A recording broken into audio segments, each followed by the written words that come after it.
Bonsoir à tous et bienvenue dans votre journal et merci à vous de commencer la semaine avec nous. Au sommaire de l'actualité, la journée d'alerte contre l'explosion sociale organisée ce jour à l'initiative des cadis et à laquelle s'est joint le COSEM. À ce titre, pour en parler avec nous, Elad Chakrina, membre fondateur du COSEM, le Conseil de quartier pour la sécurité et de Mayotte. Bonsoir Elad. Bonsoir Amina. Alors on a assisté aujourd'hui à une forte mobilisation. La population, les autorités mais également les associations, tout le monde s'accorde à dire qu'il est aujourd'hui urgent d'agir pour éviter une explosion sociale à Mayotte. Alors que faudra-t-il retenir des échanges d'aujourd'hui? On en parle tout à l'heure avec vous.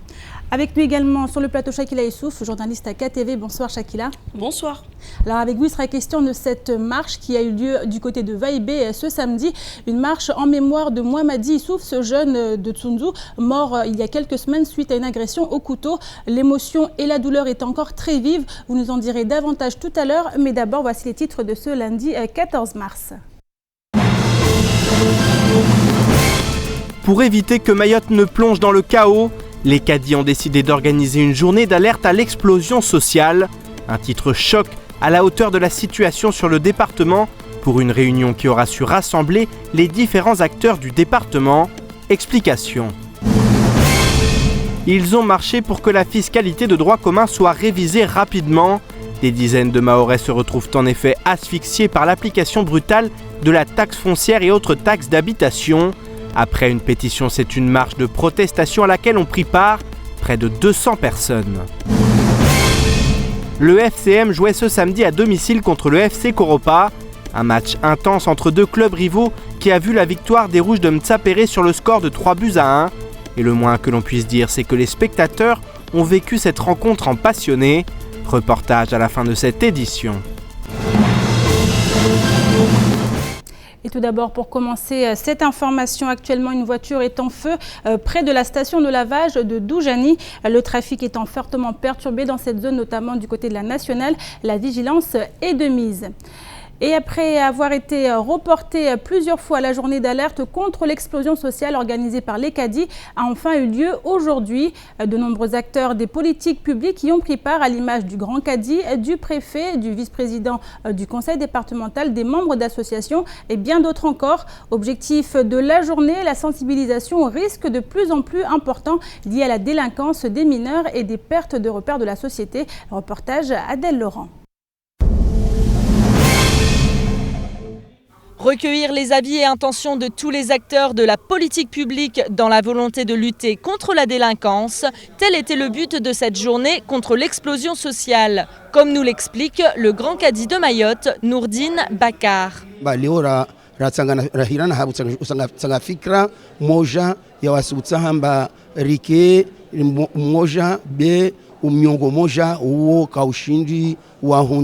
Tambu ila paka minyongo ikemengi rakoja rihirani region amna ritso panga ufikira ataikemba ya malezianu ya kimalizimema ya torifayo wasi mababa na nafsi za wana wao zizo litungo zarangoriza harimwa suku ya leo harimwa nyumba ya departementali na wasi sumia mgomba isuke tule leo bekulasa wakati rihirani na uja nojo. Et en effet, ce problème d'insécurité est une affaire collective. Ce qui était important, je crois, c'était le message de la nécessité d'une mobilisation de tous les acteurs pour faire un front contre la délinquance.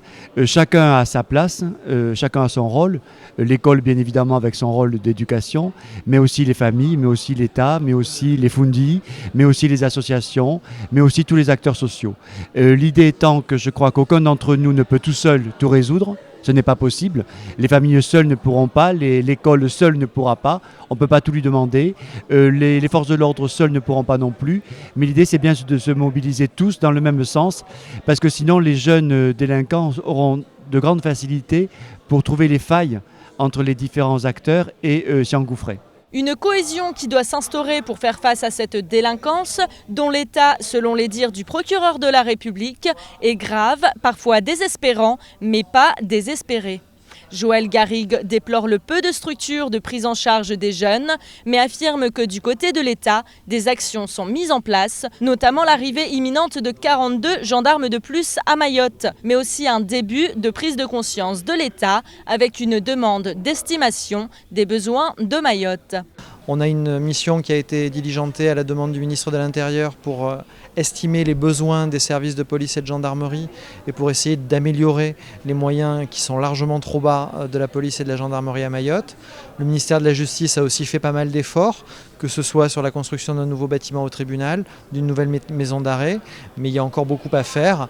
La première source d'espoir, c'est que tout le monde a été réuni aujourd'hui et lorsque la parole a été donnée à la salle, on a vu énormément de gens prendre la parole et essayer d'apporter non pas seulement un témoignage des abusés, mais aussi d'essayer d'apporter des solutions. Donc je pense que les solutions, elles existent, les énergies, elles existent. Maintenant, il faudrait que chacun ne les mette pas en œuvre de son côté, mais que chacun travaille avec les autres, parce que tous ensemble, je pense qu'on a de bonnes chances de réussir à régler une partie du problème. La réouverture des MJC, la restauration de l'influence des caddies, l'augmentation du nombre des tiges pour la réinsertion des jeunes, le schéma départemental de l'enfance, beaucoup de solutions ont été proposées durant cette réunion qui devrait être suivie de bien d'autres.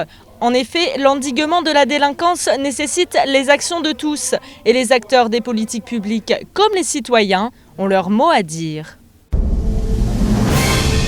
Alors Elad Chakrina, vous êtes membre du COSEM, donc le Conseil de quartier pour la sécurité de Mayotte. On l'a vu dans le reportage, on parle d'éviter cette explosion sociale, notamment en luttant contre la délinquance. Finalement, c'est l'affaire de tous, c'est ce qu'on retiendra principalement de ces échanges d'aujourd'hui. Oui, exactement. Il faut bien comprendre que chaque acteur isolé n'aurait absolument pas les moyens de pouvoir lutter contre ce phénomène. Tout le monde est concerné. Vous avez bien vu qu'il y avait des acteurs économiques, le représentant de la CGPME, les acteurs du monde judiciaire, le procureur de la République que vous avez vu, les représentants de l'État, le préfet, ainsi que sa directrice de cabinet, et bien d'autres encore, ici, le conseil départemental, et les caddies, évidemment. Beaucoup les maires bien sûr. aussi. Les maires étaient Alors, je ne me prononcerai pas là-dessus. Ce que je retiens juste, c'est que le message est passé. La population est consciente que tout le monde a envie de travailler ensemble pour essayer de trouver une solution pérenne. C'est-à-dire que nous souhaitons avant tout que les acteurs publics puissent associer la population, donc la base, pour que les Mahorais ne se sentent pas isolés justement dans ce phénomène de lutte contre la délinquance.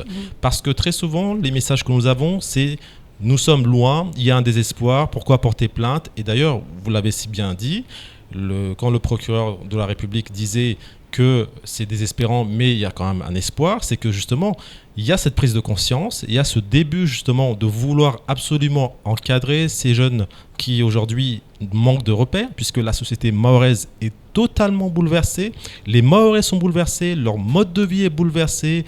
On sait parfaitement bien que dans les villages, généralement, les mamas, les femmes sont les seules à supporter l'éducation de ces enfants et c'est souvent très très difficile. Je ne dis pas que les pères sont absents, mais très souvent, étant donné que nous sommes dans une société matriarcale, ce sont les femmes qui supportent l'éducation des enfants, qui s'occupent de leur goûter, de leur quotidien.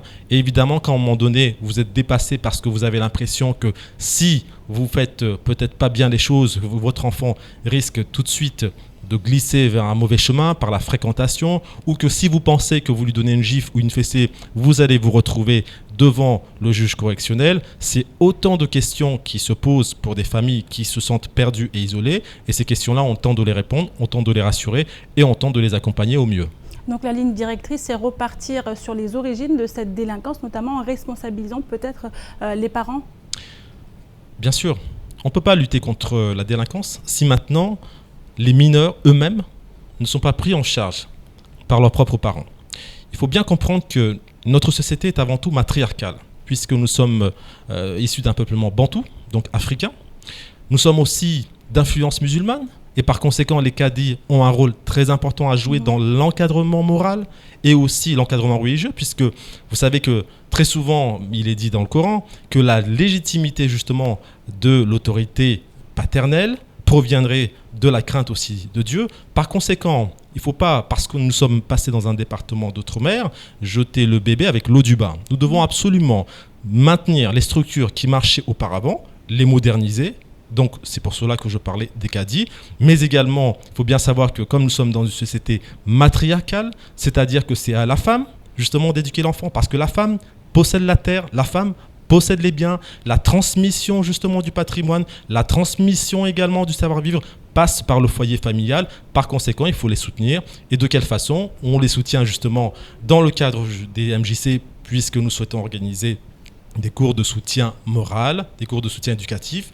Nous souhaitons justement qu'il y ait plus de vie, plus d'animation, plus d'échanges dans ces MJC, que ces MJC puissent aussi être un lieu de vie pour ces jeunes qui très souvent s'ennuient, manquent de repères, n'ont pas de perspective d'avenir. C'est la raison pour laquelle nous devons absolument réinvestir ces lieux avec les acteurs adéquats.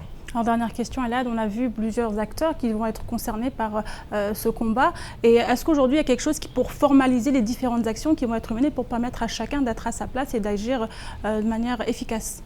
Écoutez, tout d'abord, je pense que là, nous sommes dans les prémices, puisqu'il s'agissait d'abord de discuter. Nous, dans le cas du COSEM, nous avons signé une convention de partenariat avec l'ECADI, avec aussi la commune de Chiconi, puisque c'est là où nous avons mis en place les mamas vigilantes. Donc ça peut être un début. Ça veut dire que déjà, avec ces conventions, nous pouvons aller plus loin, puisque dans ces conventions, il est dit que nous organiserons des médiations, un dialogue social, et par conséquent, je pense que ça peut être un début. Il peut y avoir déjà un début d'animation dans les MJC à partir de la commune de Chiconi et dans d'autres communes, puisque ce que nous voulons, c'est qu'avant tout, c'est qu'il y ait un foisonnement culturel, intellectuel, un lieu de sociabilisation. Donc, j'irai même plus loin. Je vous dirais que, vous savez, nous ne devons absolument pas perdre notre mode de vie. C'est-à-dire que ce n'est pas parce que nous sommes dans la modernité que nous devons perdre notre maorité. La maorité, c'est quoi? C'est aller au Choni. C'est aussi, à un moment donné, l'enfant qui est allé à la campagne, Malavuni. Par conséquent, ces éléments-là qui sont indispensables à la socialisation de l'enfant, à la discipline, à l'encadrement, à ses valeurs, il faut les retrouver dans le cadre justement de ces éducations morales, citoyennes, familiales, dans ces MJC, mais pas seulement, puisque lors justement de cet événement, nous avons parlé de ce qu'on appellerait les jardins de l'insertion. C'est-à-dire que puisque la terre appartient à la femme, eh bien, faisons en sorte qu'il puisse y avoir un bail amphithéotique à différentes familles, c'est-à-dire une location de terrain pour que ces femmes puissent cultiver leur lopin de terrain avec ces enfants, pour que les enfants connaissent la valeur de la terre et aussi la valeur justement du travail. Et par conséquent, c'est un peu le retour à ces valeurs que nous avions avant, tout en les modernisant avec la société actuelle. Merci beaucoup, Elad, pour toutes ces précisions, et on suivra justement la suite des échanges qui sont tenus aujourd'hui dans nos prochaines éditions. Merci à vous. Un mois après la mort du jeune de Tsunzu Mahmoud Mohammadi Issouf, une nouvelle marche a été organisée ce samedi à l'initiative des habitants de Vaïbé. L'arrêté autorisant cette marche blanche n'a été obtenu qu'à la veille du jour fixé. Seule une poignée de citoyens a pu répondre à l'appel. Qu'à cela ne tienne, les organisateurs ont tout de même pu improviser un moment de recueillement, permettant ainsi à tous ceux qui ont fait le déplacement de rendre un dernier hommage. Plus de précisions dans ce sujet, signé Shakil Issouf et Leslie Vimné.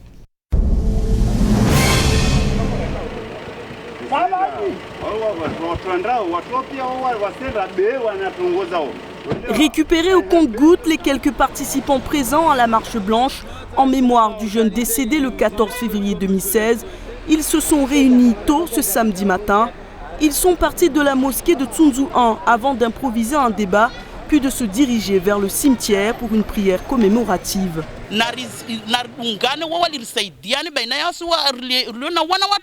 Na serikali irisaidie bekaltia ngina serikali kaishindi jua tabia ya mwanangu kaishindi ya mwanao be hurongolongwa baba serikali de irenge domana zayo no serikali asrenga domana zayo wasirlona wana rege domana za wana watu baura ko rakolelo amba wamisi jwa baba Daniel le babangu baba ya fulani kila mbolera nami na kumstay bebani wale wimrongo amba serikali kasina domana mun babu serikali na domana mana shtunia ndiso ampire ha wakati chini wakati ya jamba mwanamtsahiremwa asorostaki. Libérer la parole pour mettre des mots sur cette peur qui tient en éveil ses parents. Ce rassemblement leur a permis de se réunir et d'échanger au cours d'un débat. L'un des organisateurs de cette matinée de commémoration a rendu hommage aux jeunes lycéens de Tsunzu. Mwanamsao akosoma l'école akap aka première seconde d'ici à Tsararan. Cet organisateur de la marche explique s'être renseigné sur la vie de ce jeune sans histoire. À l'initiative de cette marche, Bakar Malidi Mourchid accuse le coup sur la faible mobilisation et met cela sur le compte de la lenteur administrative. Cette fois-ci, sans l'arrêté préfectoral, je ne pouvais pas prendre vraiment mobiliser les gens. Donc c'est ça ce qui s'est passé, qu'on n'a pas pu mobiliser beaucoup de gens. Parce que je vous assure, cet arrêté préfectoral, je l'ai eu qu'hier soir. Hier, or que dès 7h30, j'étais à la mairie, c'était pas encore prêt. Je suis revenu, c'était pas encore prêt, là. Les participants présents ont tenu à se rendre devant le cimetière pour une prière collective afin que l'âme du défunt repose en paix et que personne n'oublie jamais les conséquences de la violence.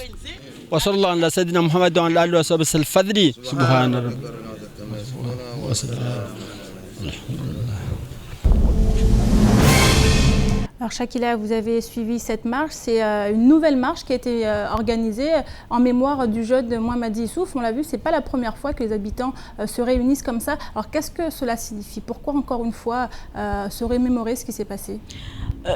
Le fait qu'il y a eu plusieurs marches prouve que c'est important non seulement pour ses parents, mais aussi pour la société mahoraise de prendre conscience de la gravité de la situation, de là où on en est.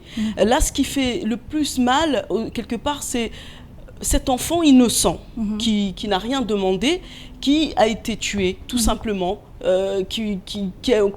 qu'on lui a privé sa vie alors qu'il était en plein adolescence et qu'il avait un avenir devant soi. Justement, dans ce reportage, on voit l'initiateur de la marche qui justement, avant d'entamer la prière et d'entamer ce débat improvisé, parle en disant « Je me suis renseigné sur ce jeune, j'ai pris le temps de me poser des questions à son entourage et on m'a expliqué que ce jeune était un jeune qui était respectueux des grandes personnes, qui avait envie de réussir. Et je pense que c'est ce qui, quelque part, marque ces personnes qui étaient présents, qui ont pu être présents, parce qu'il y a eu maintes démarches qui n'ont pas abouti. Du coup, parce que normalement, on aurait dû avoir Passamainti, Vaïbé et Tsunzu, tous ensemble partir de la Croix-Rouge jusqu'au cimetière et pour marquer le coup. Donc cette marche symbolique finalement qui a été faite de Tsunzu 1 jusqu'au cimetière, quelque part, ses parents veulent, on ne va pas dire qu'ils se sentent coupables, mais un choc qui a voilà, été, ils n'ont pas pu sauver cet enfant. C'est ça aussi. Ça marque ce côté-là. Ils n'ont pas pu sauver cet enfant. Et aujourd'hui, on voit qu'il y a la conscience, la prise de conscience qu'il faut agir. Et c'est ce que ce reportage... Alors on l'a vu, beaucoup de parents, des enfants, un public quand même assez orienté, des gens qui se sentent peut-être proches de ce qui s'est passé, des parents de l'enfant. Ils s'imaginent que ça aurait pu être eux. Clairement. Exactement. Parce qu'on parlait souvent dans nos récentes éditions de journal, on parlait de guerre civile, mais là on voit bien que ça va au-delà de conflits communautaires entre Mahorais, Anjouanais. Là, c'est dans une même communauté où il y a des tensions alors qu'ils vivent les mêmes choses. Ils vivent la précarité et la misère sociale, ces familles-là. Et là, c'est des conflits. Finalement, on retrouve leurs enfants qui, demain, peut-être, se retrouveront à la place de ce jeune, de Mohamadi Issouf. Et c'est ça, c'est dans cette peur, dans la conscience de cette peur que ses parents ont voulu encore une fois, encore une troisième ou une quatrième fois faire cette marche. On voit bien là dans cette démarche l'appel au secours de ses parents, l'appel de l'aide aux autorités et aussi qui n'était pas présente d'ailleurs. Exactement, qui n'était pas présente, mais on sent bien aussi que peut-être que les autorités laissent aussi cette communauté qui cherche sa place dans cette société mahoraise, qui essaie de s'intégrer parce qu'elle est rentrée illégalement à Mayotte. Et déjà, on voit bien qu'il y a beaucoup de problèmes pour leur intégration. Donc, l'État, finalement, essaie quelque part dans leur silence, on ne peut pas dire qu'ils s'en foutent, mais dans leur silence, les laisser aussi trouver leur place. Merci beaucoup Shakila pour toutes ces précisions et on continue avec une autre marche dont on va parler maintenant, celle qui a eu lieu samedi matin dans les rues de Mamoudzou. Entre 150 et 200 personnes ont ainsi défilé pour manifester leur mécontentement face à la politique fiscale appliquée à Mayotte. La pétition pour dire stop aux impôts devenus confiscatoires et qui a récolté plus de 14 000 signatures devrait être remise aux parlementaires prochainement. Aujourd'hui, ce que les Mahorais réclament, c'est ni plus ni moins un retour en arrière de l'État avec application d'une fiscalité dérogatoire pour le département le plus pauvre d'Europe. Un sujet signé Abbas Alidi, Pierre Bellucci et Leslie Vimné. Stop au massacre, c'est ainsi qu'aurait pu s'intituler cette marche pour protester contre l'application brutale de la fiscalité de droit commun. De nombreux Mahorais se retrouvent en effet dans l'incapacité de régler leurs impôts fonciers ou autres taxes d'habitation et craignent aujourd'hui de tout perdre. Le gros problème, c'est assimiler la propriété foncière dans l'île à la propriété foncière en métropole, ce qui n'est vraiment pas, qui est complètement différent, parce que ici, la propriété foncière est un droit culturel, ça fait partie de notre identité, alors que en métropole, c'est beaucoup plus une acquisition que les gens font au cours de leur vie. Après, pour ceux qui ont des moyens de le faire. C'est pour cela que le problème des Mahorais qui sont nés avec un terrain, il ne faut pas les déposséder de leur terrain. Donc la fiscalité dérogatoire s'impose. Une fiscalité dérogatoire pour le département le plus pauvre de France. Voilà ce que réclament les citoyens, mais aussi certains élus venus pour soutenir ce mouvement. Aujourd'hui, plus que jamais, les Mahorais sont durement frappés par l'impôt. L'impôt qu'ils subissent depuis 2014 les affaiblissent jour après jour. Jour après jour, nous voyons des relances. Jour après jour, nous voyons maintenant les huissiers débarquer.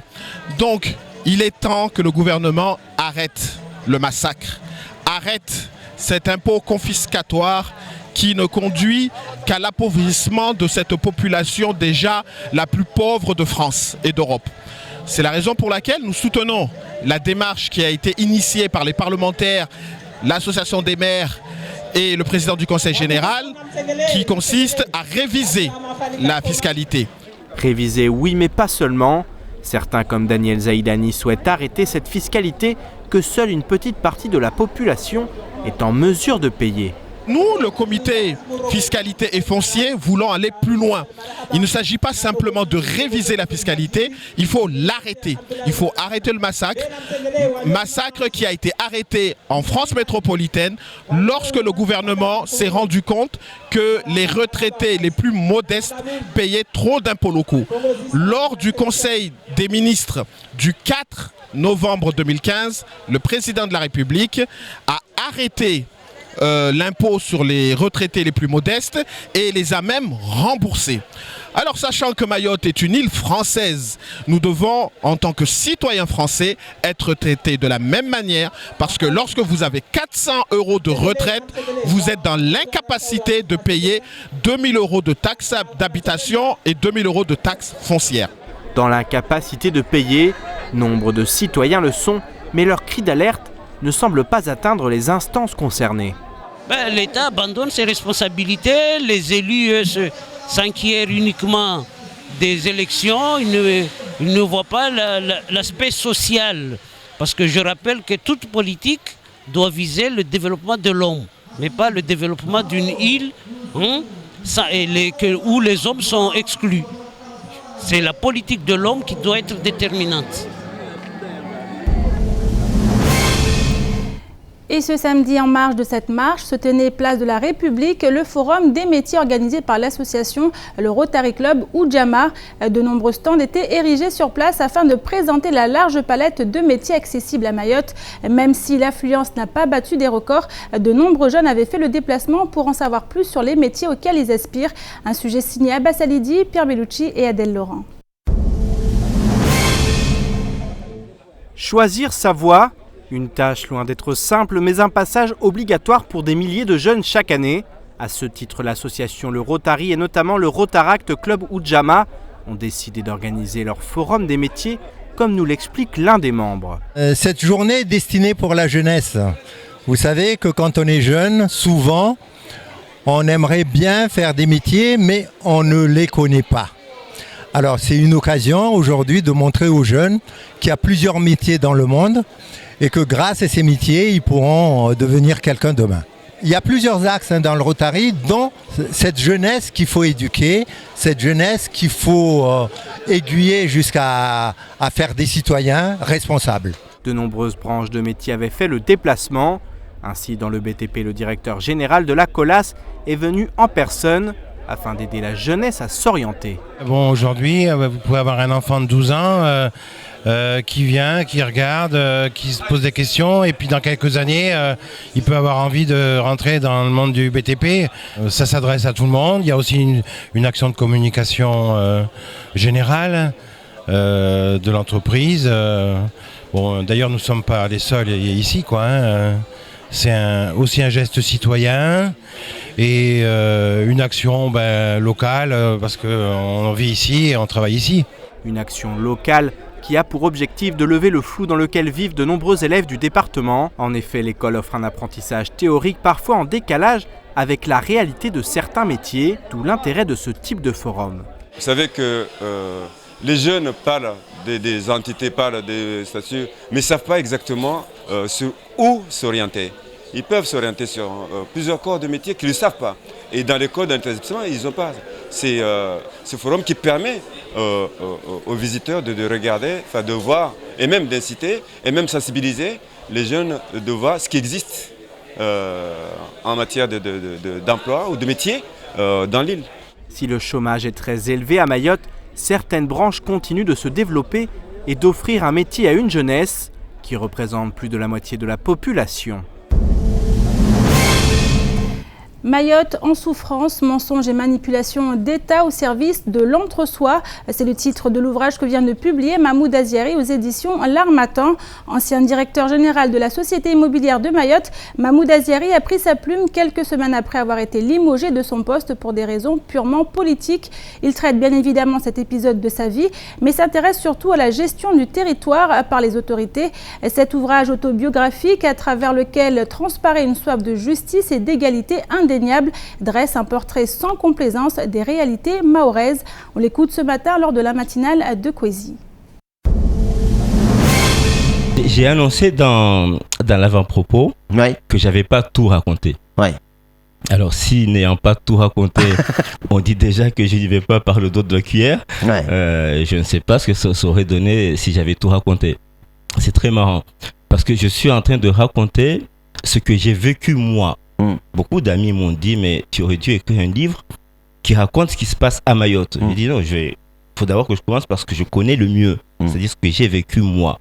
Et j'ai vécu effectivement ces mensonges et ces manipulations, ce que je raconte, mais tous ceux qui vivent à Mayotte et tous ceux qui suivent l'actualité de Mayotte savent que les mensonges et les manipulations sont tellement monnaie courante maintenant que c'est devenu gros comme un camion. Mayotte en souffrance, un ouvrage à lire absolument.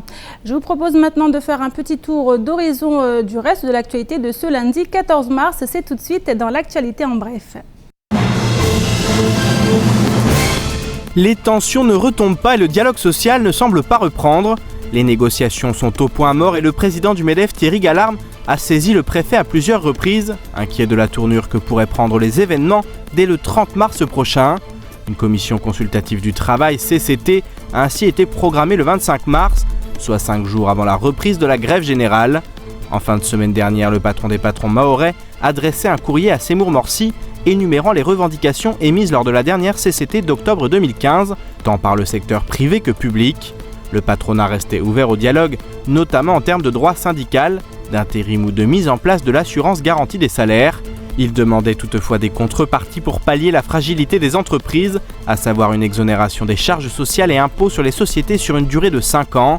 Le message est très clair, il est urgent de rouvrir le dialogue social avant que la situation ne s'enlise et n'entraîne le département vers un nouveau blocage très dur qui mettrait à terre l'économie. François Hollande, président de la République française, annonçait officiellement le lancement du chantier de l'extension de la couverture maladie universelle complémentaire à Mayotte. C'était au centre universitaire de Dembéni lors de sa visite officielle le 22 août 2014. 18 mois plus tard, Les médecins libéraux, les personnels médicaux et la population attendent toujours. Pourtant, ce dispositif réduit les inégalités devant la maladie en facilitant l'accès aux soins des plus démunis. La CMU complémentaire est gratuite, accessible à toute personne résidant en France de façon stable et régulière et renouvelable chaque année si les conditions de ressources et de résidence sont remplies. Encore une fois, l'annonce n'a pas été suivie des faits, si ce n'est une brève mention dans le document stratégique Mayotte 2025 qui parle vaguement d'horizon 2017. Le département de Mayotte est pourtant le plus pauvre de France et d'Europe, mais également celui dans lequel le coût de la vie est élevé, tandis que les impôts ne sont ni dérogatoires ni progressifs. Depuis 9 ans, le SNUPP a commencé le combat pour l'indexation des salaires des fonctionnaires d'État. Sa mise en place progressive avait été actée pour aboutir au 1er janvier 2017 à une surrémunération des agents de 40%. Cependant, à une époque de vache maigre où les collectivités sont privées de dotation globale de fonctionnement de droit commun, certaines mairies ont été tentées d'interrompre le processus. Le maire de Chiconi s'y est essayé le premier et a gelé l'application échelonnée de l'indexation au 31 décembre 2015, déclenchant la colère des fonctionnaires communaux. Dans un communiqué collégial, la SLD-FSU territoriale et la FSU Mayotte, à l'initiative de la CFDT Interco, rappellent au maire son engagement et dénoncent une prise de décision unilatérale, sans concertation préalable avec les personnels concernés. Ils exigent le versement rétroactif de cette indexation à 30% et sont en grève depuis ce matin. A noter qu'un protocole de sortie de crise a été signé dans la journée entre la mairie de Chiconi et les agents suite au mouvement de ce jour. Et enfin, ce samedi avait lieu la rencontre entre FC Koropa et le FC Mtsapere. Les hommes du chef-lieu l'ont emporté 3-1 dans une très bonne ambiance. Et si l'équipe du FC Koropa a ouvert à la marche, les joueurs du FCM sont revenus au score et ont ensuite tué le match. Un beau moment de sport où les rivalités villageoises ont une nouvelle fois poussé les joueurs à se surpasser. Reportage Shakila Issouf et Leslie Limley. Concentrés, les supporters du FCM et du FC Koropa suivent le match avec beaucoup d'intérêt et de ferveur. Il faut dire que les partisans des deux équipes placent beaucoup d'espoir en leurs joueurs. Des joueurs qui, poussés par les encouragements, ont assuré le spectacle. Et ce n'est pas Naïm, venu avec ses amis, qui dira le contraire. On les a encouragés, on a crié comme vous l'avez dit, et puis ça allait au début. Au début, il y avait quelques déchets, mais après, on a vu que c'était bien. Et on peut le dire, oui, il y a une certaine fierté. Car on le voit depuis des décennies, ils sont bien dans le championnat, ils l'emportent et c'est bien. Et j'espère qu'ils pourront toujours aller à l'avant et que tout se passera bien pour eux, surtout pour la Coupe de France. J'espère qu'ils auront en France eux aussi. Après avoir mené au score, le FC Koropa a été rattrapé au score par le FCM qui l'a emporté 3-1. Déçus, les joueurs de Koropa quittent le terrain avec beaucoup de tristesse et tentent avec leur coach d'analyser cette fin de match. C'est toujours de la déception, surtout qu'on sait que les habitants de Koropa, les joueurs, les dirigeants mettent un point important à ce match-là, où il y a une petite rivalité, qui est aussi amicale, mais une petite rivalité, ça fait un peu derby. Donc du coup, c'est vrai que on est triste un peu pour toutes ces personnes de perdre ce match-là, donc les joueurs sont un peu abattus. Ouais, 3-1, mais ça aurait pu être 4-1, ça aurait pu être 3-2. Bon, après, à un moment donné, on fait des choix d'aller pousser fort à 2-1. Et donc, du coup, on se découvre et forcément, nos lignes étaient coupées, on se prend un 3e but.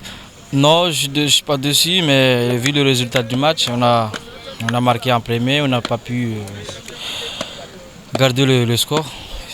Mais dans le football, c'est comme ça. Tu fais les erreurs, ça paye cash. De toute façon, toujours nos supporters ils sont toujours comme ça, excités. Ils veulent toujours qu'on gagne toujours, mais ce n'est pas le cas. On ne peut pas gagner tous les matchs. Il faut qu'ils savent qu'il y a des moments de bonheur, il y a des moments de malheur. Mais aujourd'hui, on a perdu. C'est un combat. Ça, c'est le premier round.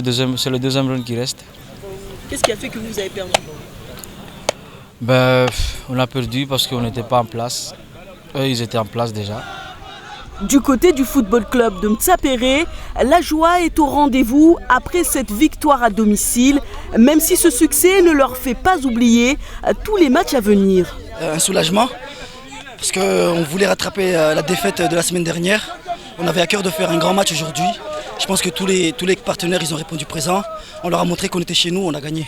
On a poussé jusqu'au bout, on a été mené, il ne faut pas oublier. On a réussi à revenir au score, on a marqué 2 buts et on a gagné. Et je pense que voilà, on mérite cette victoire. Et justement, qu'est-ce qui a fait que vous avez gagné justement? Surtout la mentalité, on voulait la victoire, on a montré sur le terrain qu'on la voulait absolument, on l'a montré incontestablement. Et voilà, on ne peut qu'être heureux et aborder la semaine prochaine avec sérénité. Et avant de nous quitter, cette précision, le véhicule brûlé du côté de la station de lavage de Doujani est toujours au milieu de la route. Le trafic est donc fortement perturbé puisque les dépanneurs refusent de retirer le véhicule de la circulation tant que le propriétaire n'aura pas réglé la prestation d'enlèvement. Et c'est la fin de cette édition. Merci à vous de l'avoir suivi. Une édition rediffusée à 21 h sur KTV et à retrouver également sur OM5. Et dans quelques instants, vous serez en compagnie d'Ornella Perrine pour la météo.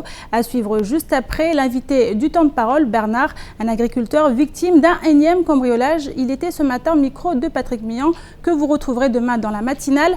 À 7 h, il sera en compagnie de Lionel Doméon, vétérinaire. Il sera question avec lui de ces cas de typhus détectés chez des chats. Et à 7h30, la parole sera donnée à Nathalie Costantini, vice-recteur de Mayotte. Et enfin, à 20 h, ne ratez pas votre rendez-vous sportif Casport. Excellente suite des programmes à vous sur KTV.